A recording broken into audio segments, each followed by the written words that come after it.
On retrouve dans La Fabrique l'idée de société oppressante, totalitaire et même fasciste, qui mène à une espèce de Hop.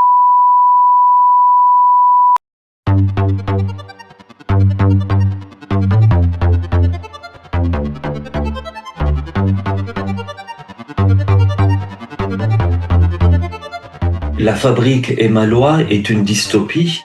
Le roman suit en effet les grandes lignes de la définition de la dystopie traditionnelle. Par exemple, on retrouve dans La Fabrique l'idée d'une société oppressante, totalitaire, fasciste même, qui mène à une espèce de déshumanisation des individus. Donc les libertés individuelles sont bafouées, elles sont écrabouillées.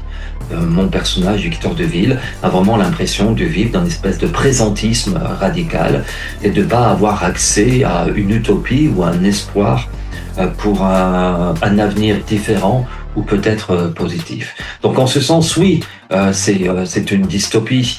Mais je trouve personnellement, et j'ai peut-être tort, je trouve que souvent ces définitions traditionnelles de la dystopie ne mettent pas assez en avant le côté politique, critique des récits en question. Très souvent, les dystopies et mon roman reprennent des cas réels d'oppression, des situations délétères extrêmes qui touchent des populations entières, des populations racisées, des populations très défavorisées.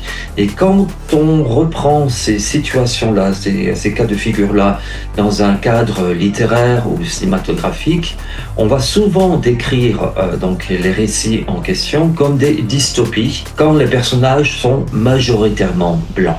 Et quand ces récits touchent les personnages qui sont racisés, par exemple, on aura plutôt tendance à parler d'un récit politique ou d'un récit historique même.